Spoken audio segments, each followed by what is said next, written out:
It was a great game. I want to thank the 6,400 people that came. I was really impressed that the corners and the end zones were full. And I want to most. Chris Farrell, who runs our band, is an amazing guy. You got the alumni band to come here. You guys should put that in your sidebar notes.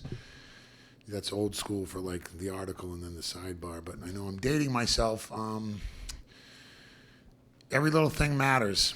And when we had the band there and the fans there and an extra 500 people there and nice crowd walking up and all our courtsides, I really think they won us the game. I don't take any, somebody said, it's funny, don't take any MAC games. I've never taken any MAC games for granted. Niagara lost by 4 to St. John's, by 1 to Long Island, Brooklyn. I don't want to play them again. They're tough. We recruited Prochet very hard.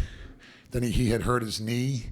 I knew he was going to have a good game because, they beat us out for him. Mark does a good job with Chris recruiting.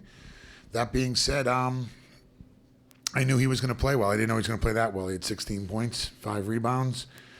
They shot the ball well, and my freshmen were freshmen early. To win a game, we're finding ways to win, and Javion Oganyemi and Levon Long wouldn't let us lose that game. And then Brett was really good. He just made some silly fouls. The refs were excellent. And the refs kind of said, I asked him one time, they said, I know, but if he had 3 fouls, I wouldn't have done that. Because he reached, I couldn't see what happened. I guess he bumped him to get his 4th. So we got Brett Bisping on the bench with 4 fouls.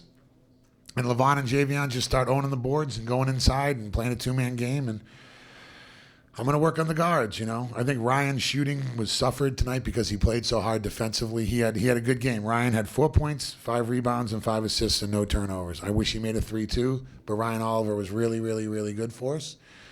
Ryan knows that he has 2 months left to play, and then it's off to Rodeo Drive. So he's really crushing it because he's, hello, Kitsy. I think Ryan Oliver is a really smart guy who's like, thank you. 1 technical this whole year, Kitsy. And I only said the guy had a high IQ. Ryan Oliver's impressive because it's funny. He's like the only guy I still yell at because I don't really yell this year. But like Ryan likes, no offense, he does. Ryan's like JP. He calls me JP. I let him. He's like, JP, you got to get on me more. I'm like, okay, I will then. And Ryan responded with no turnovers and played the whole. I think he must have played the whole half. Yes, we'll answer the questions. I can't start 2 freshmen. I told you I was worried about that, and I'm kind of talking to single ace right now. It's nothing neither one did wrong. It's just tough to have 2 freshmen out there in the MAC. So for now, and I don't know who's going to start or whatever, but I just kind of went with Ryan. Nothing happened at halftime, or there wasn't any. Nobody did anything wrong. I just said you two are too young. I'm starting Ryan, and at first I was going to put Nico back out there. Then I said put Kenny back. I wasn't even sure. And so that'll be our rotation, and maybe we can have Kennan. And I like that Cameron Gottfried played 2 minutes, right, Derek? And so he played 2 minutes in the first half, Cameron Gottfried. And I thought that was a good thing, just to give us another look. It's going to take a village, this team, until Marquise gets back. And I was just really proud. I thought Nico made some timely buckets. And if he ever gets hot, look out. But he made some passes, and Kenny, had some solid minutes there at the end. But Ryan is helping Kenny. Kenny's helping Ryan. Ryan's helping Nico.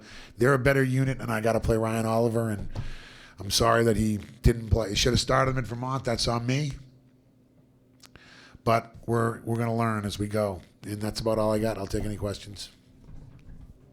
Do you think when Levon took that charge from Matt Scott with about, 10 minutes left, I think it was Scott's 4th foul, did that seem like it's a little bit of a turn? No, it helped. It was a huge play for Levon. I'm glad somebody besides Brett took a charge, to be quite honest with you.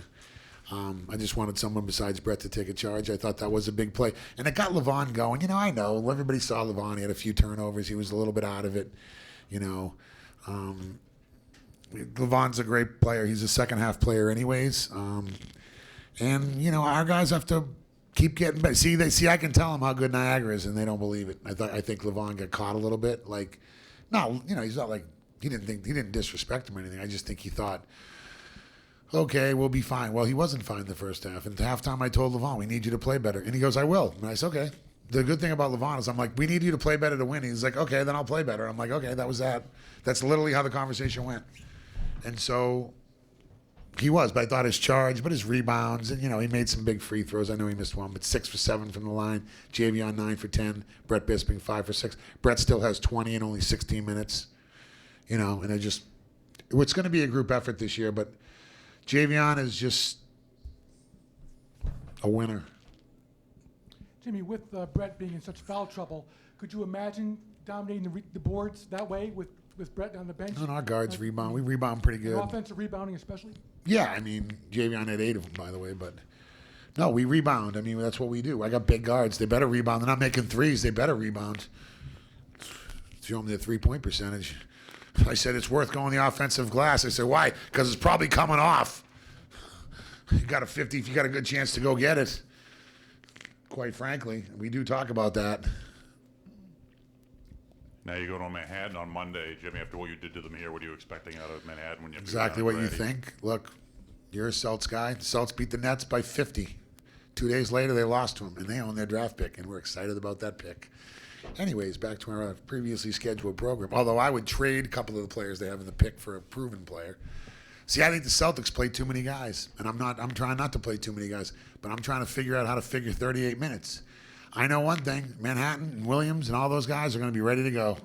That team's the defending 2-time champ. They're at home. Masiello's teams have always played better in January and February. I don't know what they did tonight. Do you know? They what? Oh, Jimmy got one right again. Yeah, they beat Fairfield. So there you have it. They beat Fairfield, who's good, who beat Loyola by third. Loyola. I think Loyola's 2-0 in their league. Bucknell won. Our schedule's tough. It's preparing us. Manhattan will be fired up. Shane Richards isn't going down against Siena with a 35-point loss or whatever it was. Williams and Richards are as good a 1-2 punch as we're going to face.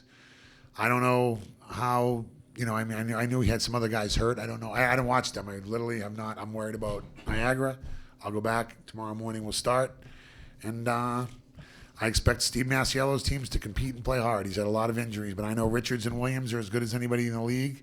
And the little guard that he got back, the 6-year guy, Stores, 2-time champ. Steve's a great coach. It'll be a good test. Thanks, Coach. Thanks a lot. Have a nice day.